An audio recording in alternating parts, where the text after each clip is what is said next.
To be cringe is to be free.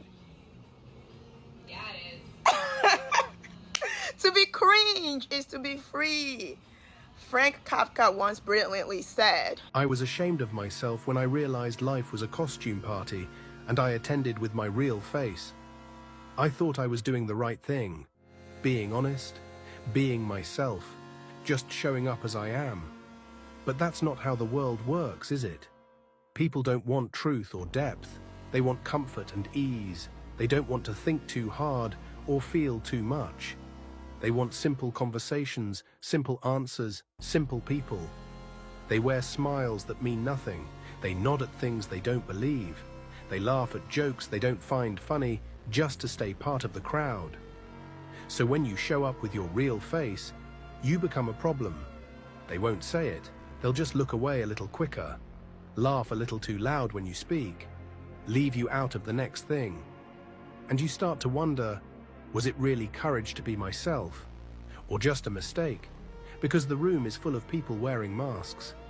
And when you want to know why we don't have 8 boys and 8 girls anymore in this day and age? Because everybody wants to be the same. Everybody wants to be a monolith. You want to talk the same, act the same, be cool the same, speak the same. That's why you are all living a mediocre life. Let me tell you something. You cannot be authentic and be universally liked. It's impossible. You got to pick one. When I was doing my undergrad in psychology, I remember this experiment called the Ash Conformity Experiment. And I would never forget it because I'm a type A personality at Alpha. And I remember it stood out to me. So what researchers did were they showed everyone a line and asked which of several lines matched it in length, okay? The answer was obvious. Like you could tell what the answer was. But they told 75% of the people to say the wrong answer, and they did. And so the rest of the group all said the wrong answer, even though they knew it was wrong. Like the answer was so obvious that it was wrong, but everyone else said the wrong answer just so they can fit in. Translation: most people would rather be wrong in a group than be right alone. That's how deep our need for belongingness is. It overrides logic, it overrides reality, it overrides self-respect, our need to belong to a group. And neuroscience actually proves this. When you're a risk taker like I am, whenever you take a huge risk and you stand alone or you go against the grain, your amygdala actually fires an alarm, like you're in danger. Like it literally freaks out on your behalf. And so when you're not conforming with a group, when you're not in an in-group, your body and your brain and your nervous system is actually in complete fear. It's in fight or flight mode. It takes everything. It takes a very strong person to go against that, to go against our human nature. Someone recently told me this, and I thought it was the biggest compliment. He said, you cannot be governed, Nikki. You cannot be governed by anything or anyone. And I said, yeah, because it will mean I have to betray myself. And that's the one thing in all my flaws, I have never once betrayed myself. I don't know how to do it.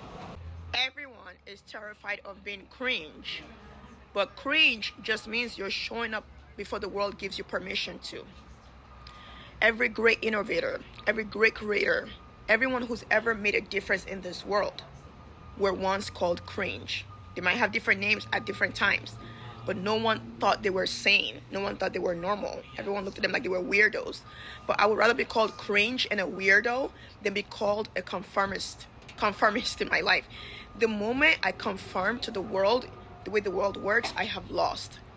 I would rather not be alive than ever fit into a group. So in the words of the great Frank Kafka, wear your real face. The world is waiting for you to put on your real face. It's the sexiest and the most attractive thing you will ever do. Be cringe. I believe in you, and I pray you always believe in yourself. Griefed, baby, griefed. Bye-bye.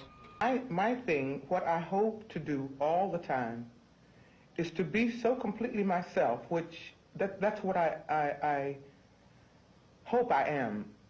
To be so much myself that my audiences and even people who meet me are confronted. They're confronted with what I am, inside and out, as honest as I can be.